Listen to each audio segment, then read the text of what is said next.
Good morning, everyone.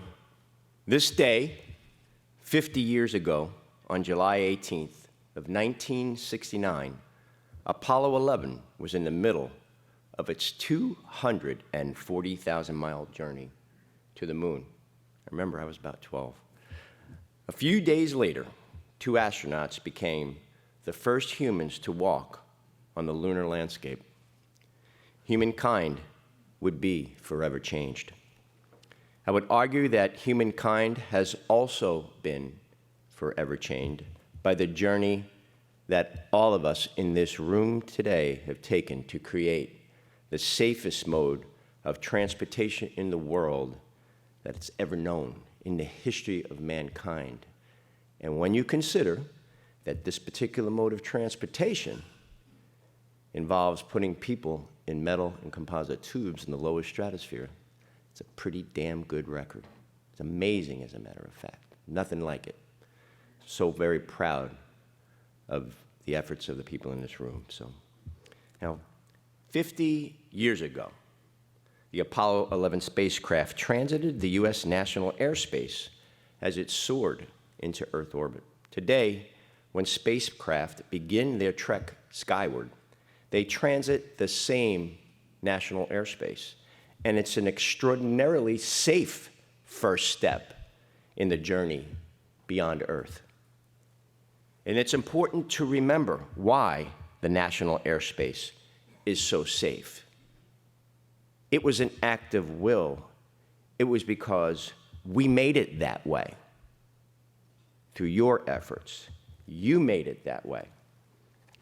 In the aviation industry, we've undertaken our journey. Learning from the dangers that early aviators faced, airline pilots have helped lead North America to safer skies today. The path has been difficult and at times heartbreaking. We have lost many lives. However, we have turned pain into progress. Many of us in this room have had to face and find the strength to do that personally. In aviation, we've achieved it as an industry. The airline industry has learned the value of applying scientific methods to determine what has happened in the past, why accidents occur, and how to prevent them from happening again. But we didn't stop there in our pursuit of safety. Now we also apply scientific methods to proactively influence what could happen in the future. For decades, ALPA helped develop and hone a forensic accident investigation process that's designed to identify all contributing factors in an accident, not a single cause. We know that most often it's many different causes. After we do that, we determine and evaluate the changes we need to improve safety, and then we implement those changes. All three parts of the process are important, but the final action, putting the changes into place, is absolutely essential. And unless we follow through on what's needed to improve safety, the lessons and the legacies of those we lost will remain unfulfilled. And I know none of you will ever let that happen. So, for example, the Colgan family of 3407, the investigation put us on the path to improving pilot training and experience. The results were first officer qualification, experience, and training requirements that are a major reason why, in the US today, our industry hasn't experienced a pilot training, operationally related fatality on a US passenger airline in more than 10 years. You know why I emphasize passenger, right? I'm going to go there for just a second. Okay, please bear with me. Okay. You know that the overall efforts of the fine efforts of the commercial aviation safety team, the ASIAS effort, led to incredible gains in terms of this risk predictive model. But several years later, follow on, there were 4 major accidents, the final one being Colgan, It took us back a little bit and said, what's still missing, right? So we looked at ourselves. We made some fundamental changes. We made changes in training and experience. And we also made training, though, in fatigue. We looked closely at fatigue. We came out with our first fatigue regulation. But just want to give you an example here just to kind of shine a little light on this. While the target was a fatality risk rate reduction of 80%, they achieved 83% in that 10-year frame that they were trying to do. Actually, today, that number stands somewhere in the 90s, mid-90s in a risk reduction. And cargo is included in that. But if you'll just bear with me for a second, some of you have heard this and some of you haven't. But if we were to look at all the flying done as a pie, in terms of numbers of departures, passengers do about 93% of the flying. And cargo does about a 7% slice. If you go further and break it down and you look at the individual risk rates of each, what you'll find is that there's a 0.014 for passengers and it's 2.76 for cargo. If we were to swap roles in cargo, if your cargo pilots were to swap roles and fly 93% using 1 million departures in a 10-year period, we would have 276 accidents. What is wrong with that picture? That is a significantly different risk profile. And whether it's the fact of a lack of the cargo carve-out, right, of 117, which we like to now get back into, or and have a set of science-based rules. Maybe that's the factor, the force multiplier, why a benign risk factor at 3 or 4 in the morning when you're in window circadian low becomes more heightened, more difficult. You know, I said something. I'm gonna try to stay on script. I know we have a lot of people here, but yesterday I described this in the hearing, and I did a horrible job of hacking it up. But you know, we share the same airspace. We share the same airports, right? You got a highway, and running down the highway is a school bus with your kids on it. And obviously, the person driving that bus needs to be sober. But did you know if you're 17 hours on task, on duty, they have a blood alcohol level of about 0.05? It's estimated. So if you have a tractor-trailer driving right alongside that school bus, anybody see a problem with that gap? We have a closed system in many ways, and one level of safety is one of my strong commitments, and I know it is yours too. So just kind of for perspective. So report following, to carry on where we were, the horrific attacks of 9/11 spurred action to do more to secure the flight deck, because we actually have security issues, right? We must deliver on Congress's intent to install secondary flight deck barriers on newly manufactured passenger aircraft. Not newly typed, newly manufactured. And ALPA commends the 110 members of the U.S. House who co-signed a very strong letter in which lawmakers informed the Department of Transportation in no uncertain terms of their expectation that the agency will meet the deadline set out in the legislation. But incredibly, even after needed safety and security improvements like these were codified into law, there are still some special interests that work to undermine them. So we have our fight.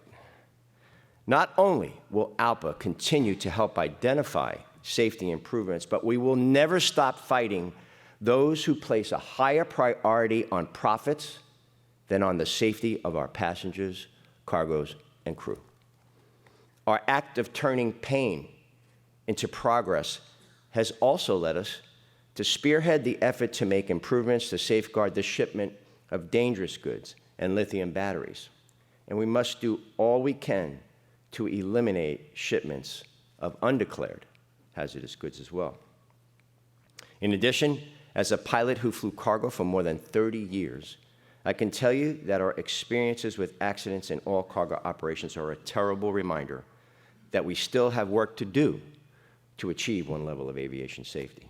We need to start by achieving one level of safety for all, which includes applying science-based flight, duty, and rest requirements to pilots who fly cargo and mandating intrusion-resistant flight deck doors on cargo aircraft.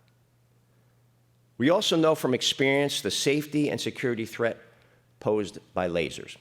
In Canada, we've built on our call for an interim federal government order banning the possession of handheld lasers within 10 kilometers of airports near Toronto, Montreal, and Vancouver. Recently, we succeeded in urging the Transport Minister to extend the ban. Moreover, the government confirmed that the ban will become a permanent safety improvement, which is an extremely positive step forward. Our commitment to learning from our industry's tragedies also means that ALPA will be fully involved in understanding what went wrong and evaluating how to move forward with the Boeing 737 MAX once the FAA's final review is complete. We are a data-driven group, and in all that you taught me when I was first Vice President and National Safety Coordinator about the strict adherence to allowing the accident process to conclude, this has been a different picture. There's been information coming from everywhere and speculation as well. So when it's all said and done, we need to look at what the results are, and then ALPA will opine, and we will review the findings. And okay, so we made clear that the question must be answered. There's some questions that we've heard that must be answered, including oversight, aircraft certification, and delegation of authority. In all these cases, ALPA will work tirelessly to ensure that industry and government make the changes necessary to safeguard the system. We owe this to our passengers, our crews, both past and present. So this forensic approach to advancing safety has created positive results, but learning from the hardships we've had to endure is no longer the only way that we can achieve a safer system. As you know, by collecting and analyzing data, we now identify risk and address it before accidents happen. This proactive, risk-predictive approach is the future of aviation safety. Through the Commercial Aviation Safety Team and the Aviation Safety Information Analysis and Sharing Programs, labor, airlines, manufacturers, industry trade groups, and regulator, the FAA, of course, collaborate to address the risks. Together, we've created a risk-predictive model in which the whole becomes greater than the sum of its parts. This is synergy on a massive scale. It was one of the reasons why I commented so strongly during the government shutdown. I had great concern about the impact on such a finely tuned, we have a very large aviation ecosystem with a lot of moving parts, and it works real well. Why would you want to tamper with that? So, the CAST model uses data to develop an understanding of the best actions to prevent accidents, and the life-saving results have been truly remarkable, like I mentioned earlier. Now, I hope you followed our social media campaign that highlights the many saves made possible by the presence of at least 2 fully qualified, highly trained, and well-rested pilots on the flight deck. And spoiler alert, I'll give you a warning, we'll hear still another compelling story of the essential importance of having multiple qualified pilots on board a flight during this evening's award banquet, and I think you got the spoiler alert on the video. So, yesterday, ALPA released a new in-depth report entitled The Dangers of Single Pilot Operations. In it, we described why it's necessary for 2 professional airline pilots to work as a team and manage each and every flight. We detail what every pilot in this room knows inherently, instinctively, that both the pilot flying and the pilot monitoring act in concert to share the workload and respond to the unexpected. And we explain that the flight environment is incredibly dynamic because of constantly changing factors such as direction from air traffic control, weather, equipment malfunctions, airport congestions, and flight diversions, and the list goes on and on. It's not, like I said, it's not just pushing that fly to Paris button. There's work involved in a modern flight deck. And I propose that as our aircraft become, and I made this very clear during my testimony yesterday, having automated aircraft, having no longer the federated style of design, but a more integrated system on your aircraft requires more training, not less, more understanding of the machine that we as aviators must master. We don't just go along for the ride. That's not how it works. It's not how it works. When I saw, remember the days when you had the oral and they gave you a piece of chalk and they said, draw the electrical system, draw the hydraulic system, what powers that switch, what powers that switch? And you think, the hell do I need to know that for? Well, ask those guys what happened when hit the fan that day that airplane came apart, that engine came apart, right? Ask that Delta crew that got the Superior Airmanship Award that had to land in Cold Bay, Alaska with freezing, life-threatening temperatures. 6 Parkers were available in the town with close to 300 people on an airplane. Not enough buildings to put the people in. Third was on the airplane, third in one building, third in another. No food. The restaurant in the town was closed for the season. So they went out and shopped and bought food, microwaved it for the people there. One of them was a Marine, and I like my Marines. He told me, he said, Joe, I used the old BAMSIS and SMEAC plan. I don't know if any of you Marines know what that is, but it's a methodology Marines use to do planning and execution. But my point was, how would single pilot ops work on that?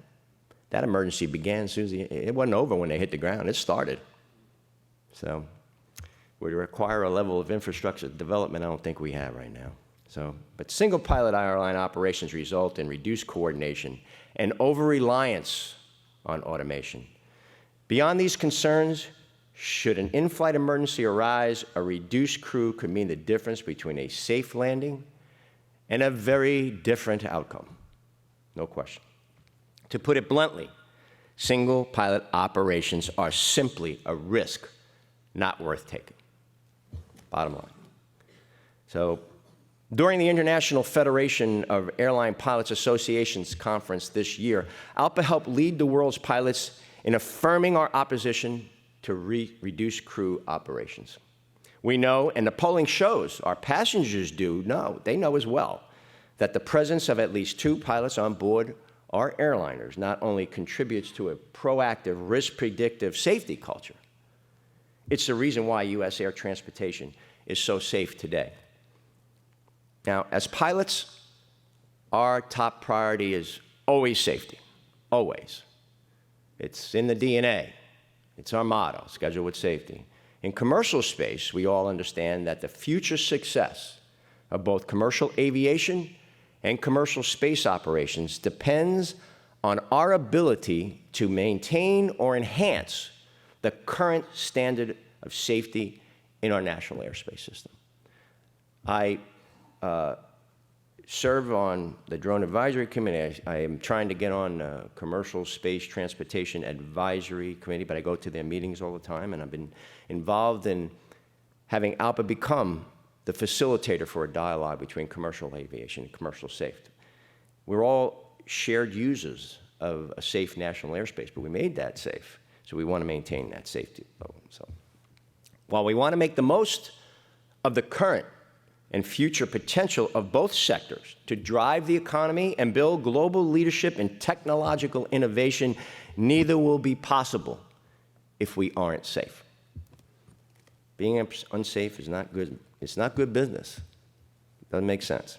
So whether it's through the Commercial Space Transportation Advisory Committee meeting I attended in June, during one-on-one discussions with leaders from companies like SpaceX, or in comments we're preparing on the FAA's launch and reentry licensing requirements, ALPA is sharing with the commercial sector how we've helped make air transportation the safest mode in the history of mankind. Because of ALPA's efforts, the space industry's influencers are listening to us. They're listening to the lessons of the commercial air safety team and the experience of airline pilots who fly near spaceports now or certainly will in the future. You know that that's happening, and anybody that knows about what's going on out in Colorado, you'll know about it soon. But commercial space is just one of many new demands in our airspace system. Our union has just as engaged in ensuring the safe operation of unmanned aircraft systems or drones, right? I was recently named by the Department of Transportation Secretary, Elaine Chao, to the FAA's Drone Advisory Committee. On behalf of our members, I'm taking every opportunity to call for the development of a regulatory framework for all types of UAS operations. And I'm very pleased and honored to have Secretary Chao, who will be joining us today here as our luncheon speaker. So please don't miss that. And please encourage your folks when we have special guests like that. Mr. Szwalek, thank you so much for being here today. And we have special guests. Please encourage the other folks. I know you have work to do.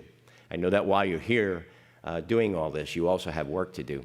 But please encourage you folks to come in and be in the seats, because this is not, we don't often get a cabinet member like that. We don't often get folks like you. So thank you very much for that. The FAA's recent requirements for recreational UAS operators to obtain prior authorization, right, the LANCE program.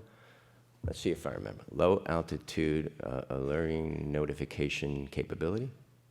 Low altitude advance. Oh, I got it. All right, whatever. All right, I'm trained. Steve trains me, kind of like gives me. But a reservation. It's a reservation system for UAS. It's a building block. It's a building block. But flying in controlled airspace, this is to reserve space and know what's going on in controlled airspace. Now I'm really stumbling. But around airports and comply with restrictions, it's no doubt going to improve safety. It's a good building block. But we'll get into that. However, the new regulations won't stop, of course, clueless or careless operators who want to capture an eye-catching video, or those who would use a drone to intentionally harm others. More work is needed, and ALPA is calling for action. Actually, it doesn't surprise me that that one drone accident that hit the helicopter was over Staten Island. I grew up in Staten Island. I get it. I know, if I think about myself as a kid or my friends, first thing we would have done if we had a drone is probably something dumb. So that's why it's so important that now we finally close the gap on hobbyists, and there are regulations now. We need to protect people from themselves. Come on, you laugh. I mean, you're all safety people, but you know that if you get that drone, you're going to go like, ooh, I wonder how I, you know. And you just, if you don't know anything, right, you're going to push the envelope with this thing. And it's like giving a kid a gun. Stupid, dumb. I have a license to drive a car, but you could take these things and fly them all over the place. It was crazy. What a gaping hole in safety. Trying to make all these and the commercial drone industry they were more nervous, I think, than we were. Because certainly if something would have happened, it would have affected them. I mean, they had a pony in the race, so they wanted to do it right. So, in all these areas, though, and others, we must be more determined than ever to prevail against special interests that would have us ignore the lessons from the past. The more I'm thinking about what I just said on UAS, that's going to be the headline, I'm sure. ALPA president says, yeah, we'll see how that goes. You know, so please roll that back. Just take it off the tape. I just told the truth. The traveling and shipping public understand that no one holds the qualifications, the training, the experience, the authority, and the responsibility for the safety of a flight as airline pilots do. And so when everybody opines to me about some of these issues, the first thing I look for is a pair of wings. That's the first thing I look for, because I want to know who this person is that's asking these questions. And then I also would like them to know that if whatever they're trying to get me to do, if they're willing to put their signature by mine on that flight release, and then it changes the dynamic of the discussion quite a bit. They recognize that it is safe to fly when the pilot in command says it's safe to fly. Doesn't matter what it is, right? We make these decisions every single day. How many times you've gotten on board the airplane, got a couple of MEL stickers, and you had to make the choice? You know? You made it, and that's what you're paid to do. So Now, I've said this many times before, but I believe it. Safety is made stronger. This is the great part about we got this great safety team of people in the ASO, and we're a union too. But safety is made stronger by collective labor agreements and the culture that contracts create. Now, some people think the opposite, right? They're going to be conflict. No, it's not about conflict. It's actually about stability. It's understanding what the expectations of the role of management and the role of labor is. It's really simple. And since companies do contracts all the time, they don't just go out there without some assurances of where they're going. So, but particularly in safety, it codifies in a contract what the responsibilities are. The value of a strong safety culture is one reason that ALPA opposes allowing foreign airlines with flag of convenience business models to serve the United States. I don't get how we allow that to happen. These schemes create an unstable work environment for employees that can discourage proactive safety reporting. The first thing I hate about it, it's not safe. There's no way to conduct efficient, reliable oversight in a structure like that. If you're not even working, excuse me, if you're not even working for the airline that you're flying for, you're working for a third party that hired you, how does that work in terms of reporting and issues like that? How do they oversee the safety function, the safety aspects of the airline? I just don't think it makes sense to me. Not to mention the instability that from a social point of view, as a union person, as the dignity of work and those kinds of issues. It's just, you're building instability into the societies in which these kinds of schemes operate. So, last week, the U.S. House Transportation and Infrastructure Chair Peter DeFazio, Aviation Subcommittee Chair Rick Larson, Vice Chair Sharice Davids, and Representative Rodney Davis and Representative Drew Ferguson were the original co-sponsors on legislation to enable the Department of Transportation to determine whether airlines using these harmful business practices should fly to the United States.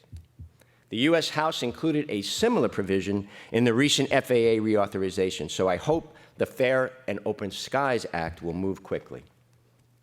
Now, looking towards the future, ALPA is doing more than ever to reach a broader audience about the piloting profession and ALPA's safety, security, and pilot assistance and jump seats work. I recently visited the Embry-Riddle Ace Club at Daytona Beach, and now I plan to head to AirVenture in Oshkosh, Wisconsin next week. In these ways and many others, I'm working alongside our pilot volunteers who promote the piloting profession at schools, universities, aviation, and local community events in the United States and in Canada. We're also doing more to respond to, reflect, and encourage diversity in the pilot workforce. And last night was just a small tidbit. Like I said, a last-minute decision to pull it together, and the response was overwhelming. And again, my apologies for those that weren't included, but I assure you, you will be. You will hear more about this effort. So, ALPA is focused on issues such as schedule management, paid family leave, and maternity leave, and career progressions. At the same time, we're making clear that all airline pilots in the United States and in Canada meet the same high standards. As pilots, our priorities are always safety first. We make certain our industry learns from tragedy, and more importantly, that it makes improvements. The 50-year anniversary of Apollo 11 that we're celebrating everywhere this week was made possible in part by the struggles and successes of the aviation industry and our unwavering commitment to safety.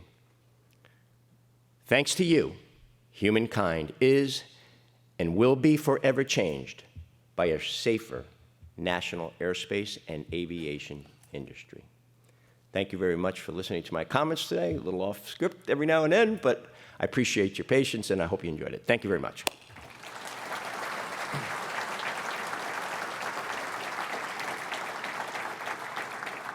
Okay. It's an honor to welcome my first keynote speaker, Mr. Joseph Szwalek, the Associate Director General of Civil Aviation at Transport Canada. He is responsible for the design and maintenance of Canada's National Civil Aviation Program through the use of policy, guidelines, regulations, standards, and education. Not too big a job, pretty big. All in support of Transport Canada's safety priorities. Mr. Szwalek brings a wealth of experience to his job, having spent more than 32 years with the federal agency in a variety of supporting roles. He previously served as Regional Director of Civil Aviation within the Ontario region. He's also been a frontline supervisor, a superintendent in charge of flight training standards, and a manager of aviation enforcement as well, both in the commercial and a business aviation sectors. In addition, Mr. Szwalek is a pilot, so he understands our language and has an intrinsic appreciation for many of the policies that we support. In fact, he's logged more than 7,000 hours of flight time, including time spent as a flight instructor, flight crew on a twin-engine aircraft, and captain of a Cessna Citation. Give me a ride on that. That's nice. We're so glad that he can join us today. Ladies and gentlemen, a warm ALPA welcome for Mr. Joseph Szwalek. Thank you.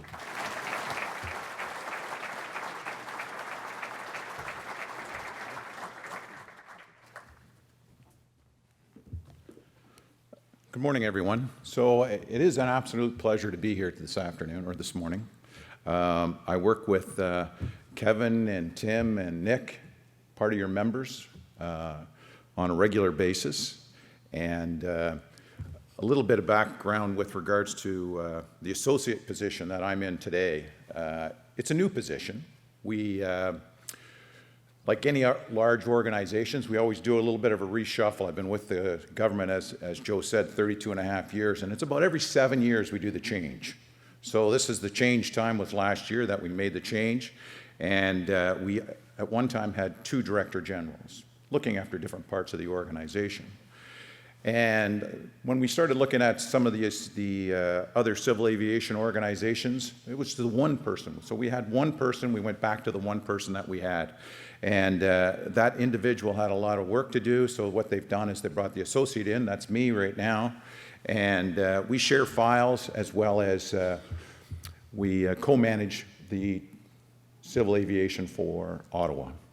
So we're also doing a number of reorg in the organization. I think the associate position is very successful, and I think what we're doing is we're bringing it out to other parts of the organization as well.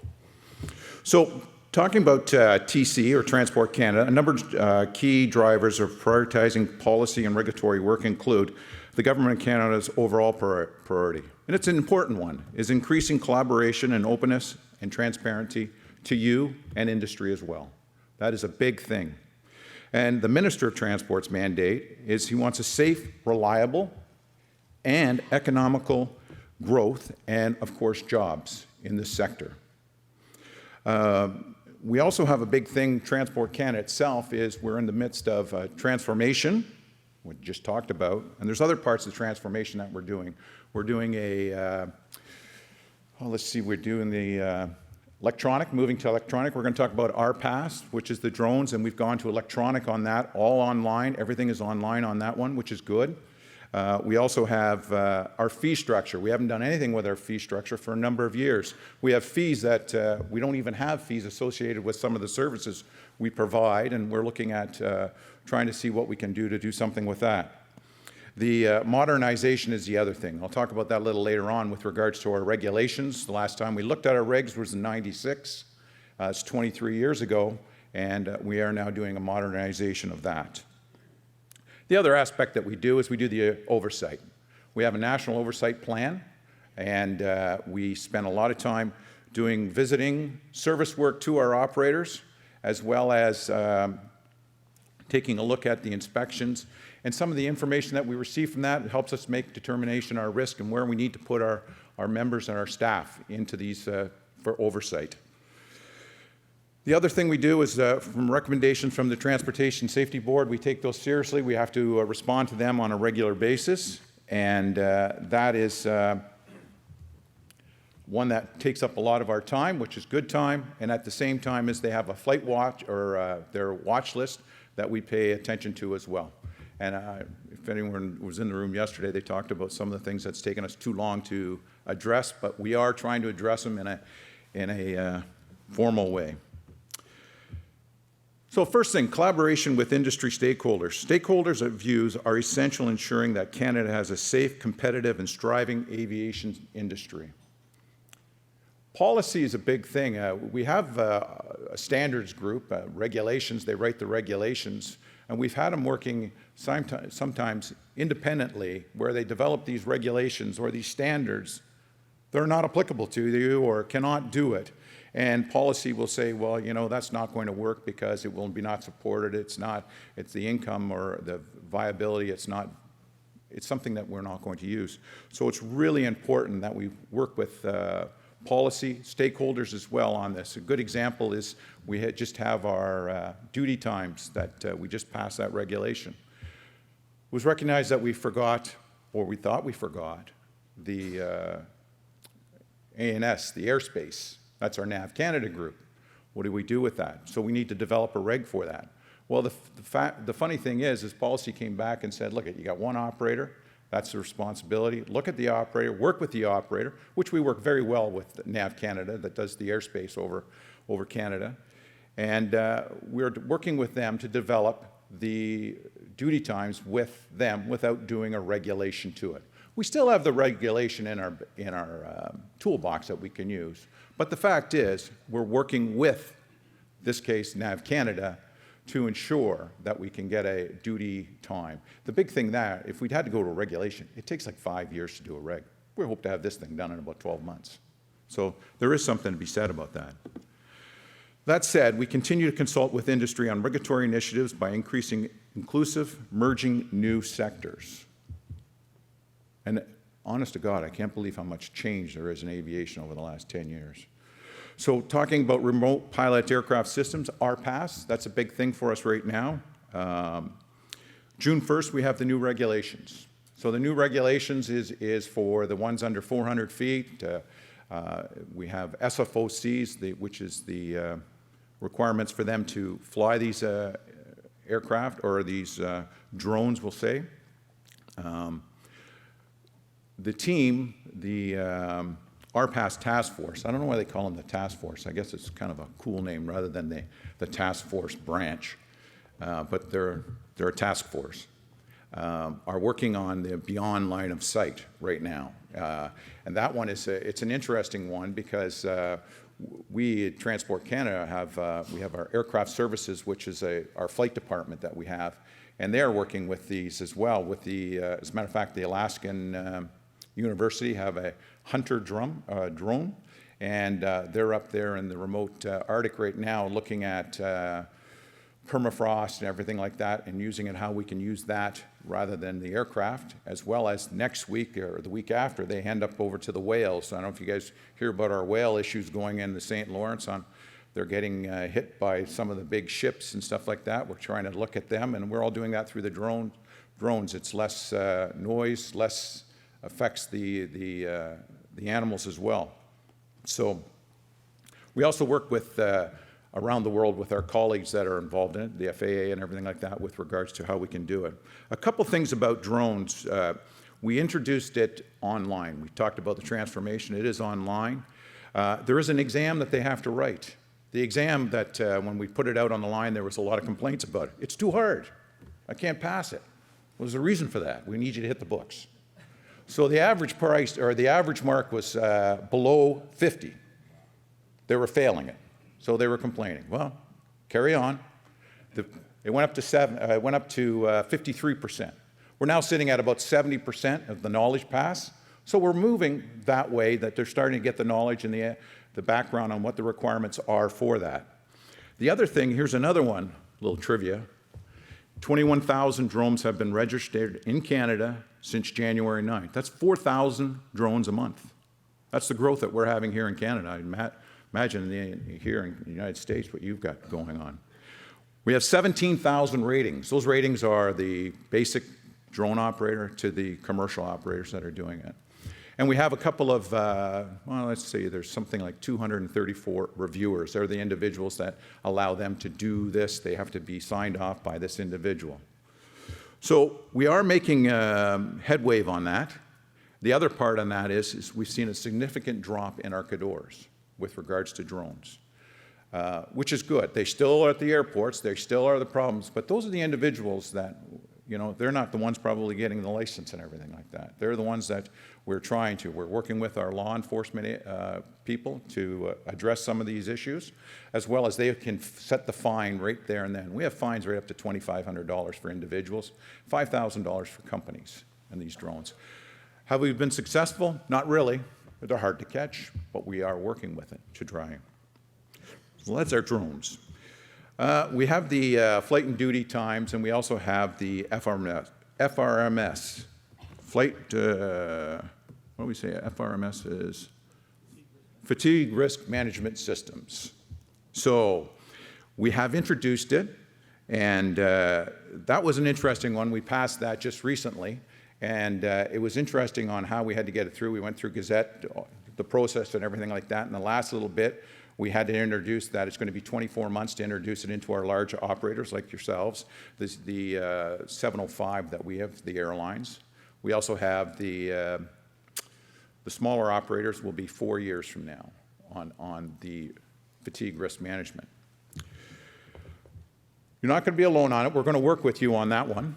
And there's advisory circulars that we'll have. We have commitments that will be out by December. There are 3 that will be coming out on that. We have a Q&As that will be on our website as well with that, and I would say the FAA can share on that as well. And there is also a forum on FRMS in Montreal, and that's the November anyway. And Canadian operators, as well as your association, will be invited to attend this thing. And Joe, you'll be happy to know that cargo is included in the flight and duty times. So we decided as an organization that we did not want to exclude them. So.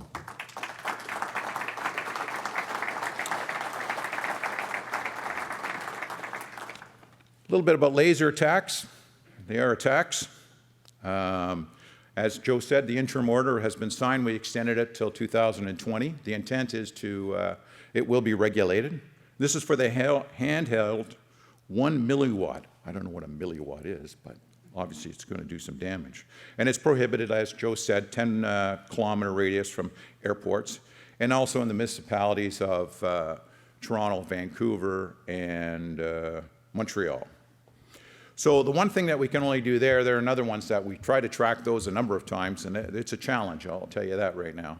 But we are trying to do is increase education awareness. We have partnered with Crime Stoppers, and they're going to outreach at the schools to address it. I can honestly say we've had a big decrease, well over 70%, or 60%, I'm sorry. It'd be nice to have 70, but we've had a decrease of about 60% of laser attacks since introduction of the interim order, as well as the working with Crime Stoppers and our campaign.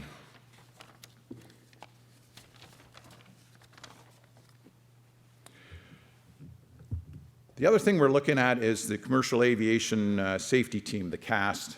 This is dealing with, this is a hard one. This is one that we're trying to do is data. We're trying to get data. We want to share data. But the issue with the data that we have, when we have data that comes into our organization, we have to, it could be atypable, which means access to information could get it. And that's something that we don't really want to do. You know, the TSB's got a great one with the voice recorders and that. We'd like something like that, or third party like some of the civil aviation organizations have. So we are working on that. It's going to be a couple of years before we can get to that stage. So what we've done is we've done a lot of testing with the data that we have ourselves that we've collected on some of the areas that help us divide risk. It's interesting on the flight watch or on the watch list for Treasury TSB was there was constant descent angles on our approaches, and it was an issue that they were looking at to regulate or something to look at. But what we did is we proved with the data and your data as well that the need that we've addressed it. It's been taken off the watch list. So data is very, very important. We're very data rich, and we need to share that data nationally on how we can address some of the issues and the concerns that we have. So the other part on that one, we still have the Canadian Aviation Safety Collaboration Forum, and it's planned again for January, I believe. And again, the call out will be once again to your association again to participate in this as well. SMS. We have SMS in the 705 world. We have, which is our airlines, big operators. We also have SMS at our Group 1 airports, the Pearson Airport, Vancouver, the big, large airports we have. We have it in our smaller airports as well. We rolled out the 705 in 2005. We did a fairly good job. That we spent a lot of time with the operators. We were getting educated ourselves on it, our inspectors. And when we rolled it out to our airports, we didn't do a very good job on that. The hand-holding that we did with the 705, not that you guys needed it, but we didn't have it there. Whether it was financial or we had a lot of consultants in working with it. And our larger airports did a great job. The smaller airports, they struggled because they needed help. You know, one guy's looking after it. He's the manager of the airport. He's also the snowplow guy. He does everything. Chief cook and bottle washer. So the fact is we're going to be rolling it out. There is undertaking a policy review to examine new areas of this applicable, how we can roll this out. We will roll it out, but it will take some time. The stakeholders review is expected to start late this fall or early 2020. So there's many questions that need to be to implement this SMS, but TC is committed to introduce the SMS to the rest of it. You know, the industry today, the flight schools, the universities, the colleges, all have SMS in it. You know, that philosophy is there. It's here to stay. It is successful. It has been proven. Our accident rate, as Joe says, continues to decline, which is great. Sometimes we look like we plateaued, but there's still a little bit of, we're still going down on the accident rate, which is great. The other part is cannabis, marijuana. So, as you know, we legalized it for medicine, recreation, but the fact is where does it fit in with regards with safety? You know, with regards to flying an aircraft and when you have it. We've taken the policy, and it is a policy that we're using because it still fits into the regulation that we have with regards to using of drugs. It also applies to the person's flight crew members. It also applies to air traffic controllers and flight service specialists. So it's still there, that is there, but the fact is we can now say cannabis is in there. And it's a 28 days. 28 days, and that came up from some studying. It's the scientific. We've had a number of organizations. Our RCMP have gone with the 28 days. Our military has gone with the 28 days as well. So we have 28 days. That's our bottom. That's our benchmark. It does not stop or preclude any operator to go even worse. Worse. Some would argue that, I guess.